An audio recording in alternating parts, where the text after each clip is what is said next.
I think it's interesting what motivates people, because sometimes, at times when I've tried to be very empathetic and gentle and understanding, and really try to develop the internal motivation within the client. We talk about that kind of intrinsic motivation. They do it when no one's watching.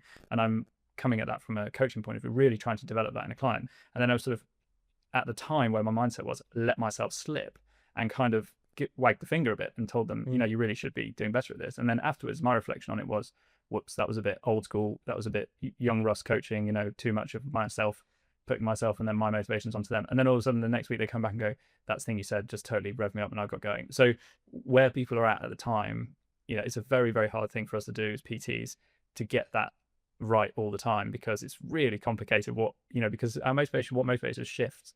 You would have definitely experienced this. Everyone has experienced this, where you fall off the bandwagon, whatever that means to you. I know that means different things to different people. Obviously, like somebody falling off the bandwagon who is religious about their fitness could just be that they forgot their Tupperware one day and had to go to, that could be for them. That's like, oh my God, what's happening here? I've slipped. And then somebody has, on social media or in their life has come in with that really harsh video. I too used to watch videos of like CT Fletcher shouting at people in the gym and that kind of stuff. And that, before bicep curls, and that always used to get me up for it. And that might be the perfect thing they need right at that moment. But then when they've been on it for weeks on end and they're feeling great, they watch one of those videos and they go, oh, come on, it's all about intrinsic motivation. So it does change so quickly depending on how someone's feeling at the moment. That's why coaching is so interesting and so hard. It is very much, you can't get it right all the time. You don't even know at the time whether you're getting it right or not. You literally just have to pay attention to the outcome. And then even then, how much of the outcome is because of your contribution towards it. Sometimes there's so many variables, you don't even know why they've really shifted towards that particular behavior change. How much a client communicates with you, they never communicate everything. Sometimes they just tell you what you want to hear because they're human and they have a relationship with you and they kind of want to, especially the people-pleasy ones. And not getting too caught up in your own contribution or your own sort of work that you're like, yeah, I did that. I'm responsible for that. When you don't really know if you are or you're not. I'm responsible for all my clients' successes. I'm always wowed by a lot of these individuals, and it's interesting because they don't necessarily see, like I might see them in this really great way, like really well done, right, for everything that you're doing right now, especially given the context of the average person. Like you are achieving phenomenally here with your fitness, with your training, with your wellness and whatever, and they don't see it themselves. And then and I've had this conversation with quite a lot of trainers. We just do the same thing. We think we suck all the time. Not just in our training, but like everything else as well. And so you're kind of like scratching your head at this person that's like making tremendous progress, but sort of feeling like, oh no, you give them a compliment, they don't want to hear it. Yeah. And then you end up doing the same thing. Does that ever have you ever experienced it not quite being like that? Yeah, it's why we respond so well to personal accountability from somebody else, and why the combination of expectation and support seems to be the most powerful. I mean, you know me, like I love sort of swatting up on this kind of stuff, because then it enables you to be able to explain it in lots of different ways to clients. Someone comes to you with a question and you can kind of give them not just one answer. This is where we're better than ChatGPT. We can give them multiple answers, so we can give it from different perspectives, and the way that message is then received by that person, particularly when it's delivered in a good way, is what you were talking about there, is that inner critic. So we all have that, and at certain times in certain contexts, it'll be a lot louder and a lot more destructive. So when we're doing something that's novel and new to us, like a new client starting in the gym and they come in, that's not their environment, that's our environment. And so they will be on high alert for differences between them and other people. They'll be doing social comparison more rapidly than they would otherwise. They'll be overthinking. It's an overwhelming environment, or can be. And so that inner critic is going, you're not good enough at this. Look at that person over there. They're dressed better than you. They've got better physique than you. Jesus, I can't squat that low. Look at that. It's like, whoa, it's like information overload. And it's all negatively slanted because we're looking for those threats. And it's that threat of, I'm just going to be massively status down here. We all hate that. We all hate status down. And so when personal trainer is there and they're sort of taking you through that process, it softens that, because as you said there, you're looking at the person and thinking, you've done great. I mean, you've got often the situation is with the clients, like, you've got more money than I have, and you're still managing to come to the gym, and you've got a personal trainer, and you're taking all these steps, and you're managing that, and maybe family stuff as well, whatever's, basically we're championing their life. And that contrasts with sometimes how they're feeling about themselves, which is, I'm not good enough, and I should be doing more, and we all do that. So I think that's where that human relationship thing comes in, and where fundamentally, like you were saying, as a personal trainer, seeing your clients, putting them on a pedestal, is the best way of being able to help them achieve what they want, in terms of counteracting that negative self-critic, which we all have. I think that's a really, really brilliant reminder for any trainer that might be listening right now, is how your client might be feeling in that scenario. It's so easy. Like, listening to you is like, yeah, of course, it's so obvious. But when you're in that session with that client, it is so hard to remember that for them, it is a foreign environment. For them, they are still looking around in amazement at all these other individuals that can do all these amazing things. Someone might deadlift 300 kilos in front of me, and I'm not even going to bat an eyelid. Like, I couldn't care less. But another person looking at that, who's not spending all day every day in the gym, is like, what the actual hell? Yeah, especially if you just pulled your back, picking your keys up off the floor. Do you know what I mean? It sort of looks like an alien world. It's completely alien. But at the same time, they will, have faith that your clients are, that capability they have that you're looking at and putting them on a pedestal for, will come to bear in the gym. I mean, if you get the conditions right, they will, you'll be amazed how quickly people will orientate themselves in that environment and start doing really, really well. Every client's different. Some people will just always prefer to go to a gym with a personal trainer because it always makes them feel better, and they're not interested, or they don't have the bandwidth to go to make it a mission of theirs to treat this environment as their own. But a lot of clients will, within a couple of years, will be in there deadlifting 300 kilos. Yeah. No, quite a few people do, actually. I've always aimed for that. This developing self-efficacy is a big goal of mine with the work that I do with people. It comes from a selfish place that I'm working on now, which is, I didn't want anybody too reliant on me because I didn't want anybody getting too close to me. That was the real reason. I'm like, right, I don't want you to feel too attached. I don't want you coming in and training with me 3-4 times a week, more than you really actually need to do. And so I always had this thing of, like, just a couple of times a week at most. And my aim here is that, 10 years from now, 8 years from now, 20 years from now, that you're still able to do everything that you can do in these sessions with me by yourself, which is a really good, noble thing, even though it was coming from a place of, I just don't want you getting too close to me. And that was my own personal hang up that I'm currently working on, for not just work reasons, but personal reasons. Yeah. But it has helped, because I have met a lot of trainers where they almost don't want their clients to ever leave them. They want their clients to be coming in 3, 4, 5 times a week, because it means sessions for them, and which equates to more money for them. And it's actually been really helpful for me in terms of the work that I've done with people, that I've created lots of opportunities for them to become very self-sufficient. I guess we were even talking about how vocal a trainer is within a session, and the newer the trainer, the more vocal they are, to a point where I'm like almost non-existent, because I'm trying to create this experience of, how do you motivate yourself? How do you push yourself? How do you remind yourself of the cue in this exercise? How do I create enough opportunity for you to develop the skill needed at this level of intensity, so that you can do this competently without me here? And interestingly enough, people don't just leave once they get good at something. They have 100 reasons as to why they work with you. But I like the fact that I've done a good enough job with this person that they do feel confident going into a gym or going into a fitness environment and being able to engage in fitness. I think that's our job. Yeah. There's a really nice sort of, I suppose, maxim within neuroscience, which is, a lot of the stimulus that comes in from the outside world is a scaffolding on which our brain builds permanent structures.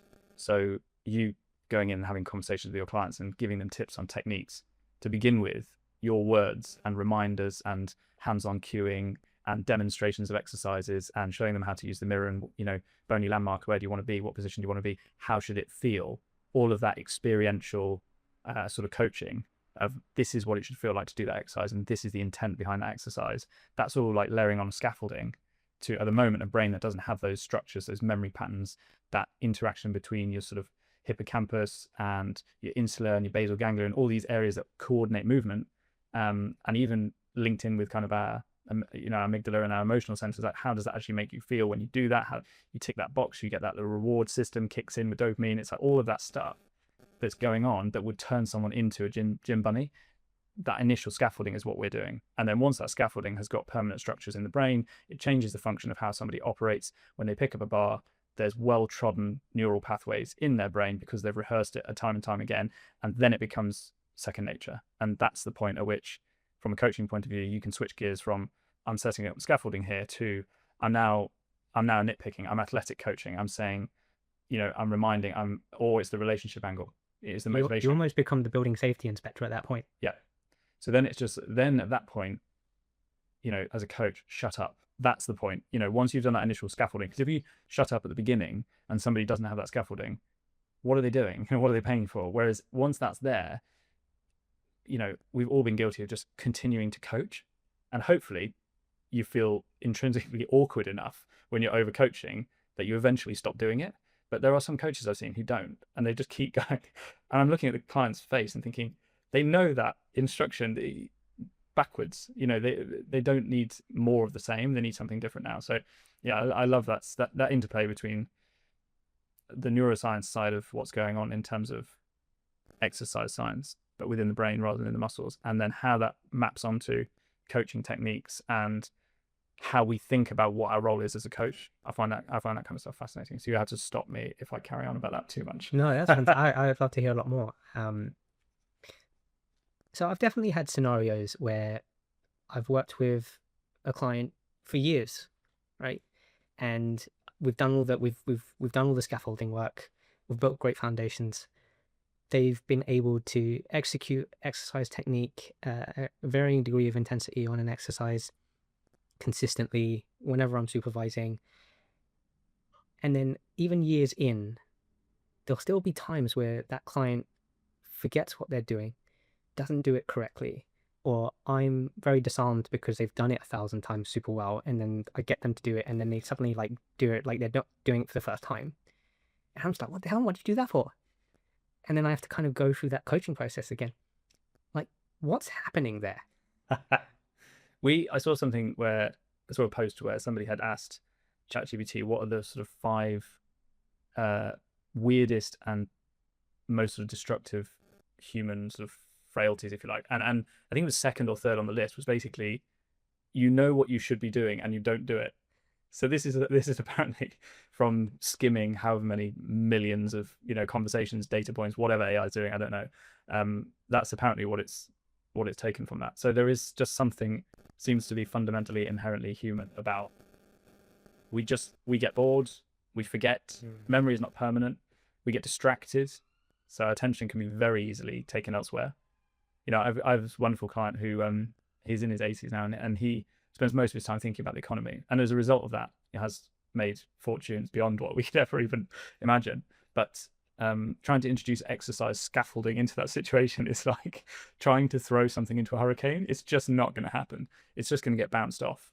And because his mind, his motivations, and his desires, and everything that makes up his identity, his raison d'etre, like his reason for being, is about the economy. It's about how money works. It's about how business works. It's got nothing to do with health and fitness whatsoever. So yeah, I think I could probably give him cues until the day dies. I think that's pretty fair. I think that's a big shift that occurs, because initially when you run into that particular example that you just gave, where it's kind of like, why is this person even here if they don't care? Why are they not listening? Why are they not engaged? Why do I have to remind them again? Like, it's been 7 months now and we've gone over this again and again and again. Why are you even coming to these sessions if you're not going to, And then you realize that the reason that they have you there is because they can't afford to put that amount of capacity towards this thing. And that's why you're there, to make sure that it's happening. You're an extension of themselves and you're doing that thinking for them and you're making sure that it happens for them. And it took me a long time to really appreciate that. Okay, got it. Every time you turn up, basically my job is going to be to do the thinking for you and tell you these things so you can kind of just focus on whatever you need to focus on. I can appreciate that for myself. I've hired coaches before, And it's such a great experience when someone else is taking care of the programming for Yeah, you. yeah. You could just turn up to the session, you can just do the work, and you're making progress because like someone else is being objective about you. You're not like making your own silly little decisions. And it's a reduction in stress. And it helps a tremendous amount. I think if yeah, if you are a trainer listening to this and you've not actually worked with another trainer or had somebody else like take you through a process, definitely do so because it massively reinforces what you're actually doing for other people. Oh yeah. I mean, this is a relationship I have with my business manager and accountant. I love that they do what they do because it means that I don't have to.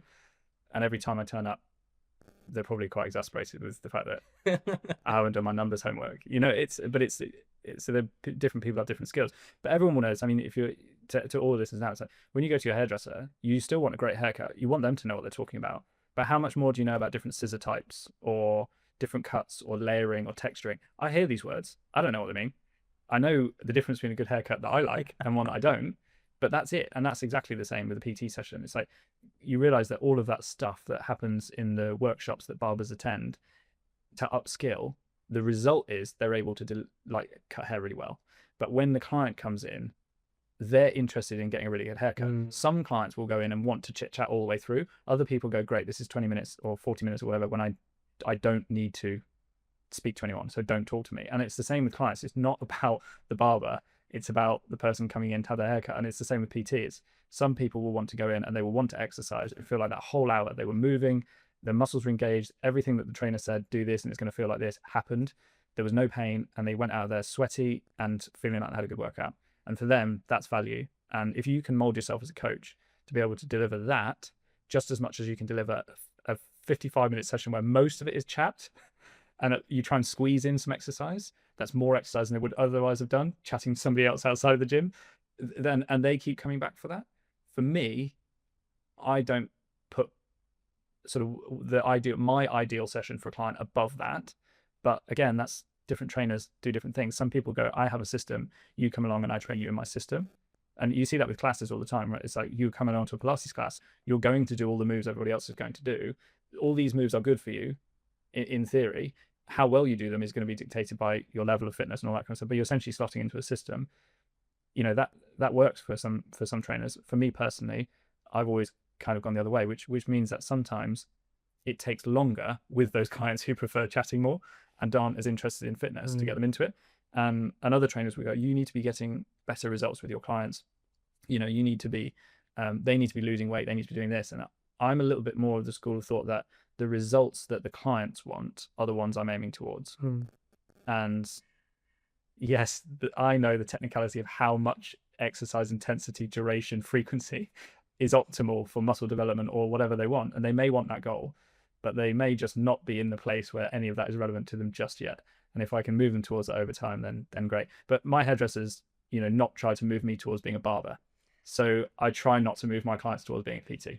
I think that's a very, very brilliant way to put it. I love that analogy.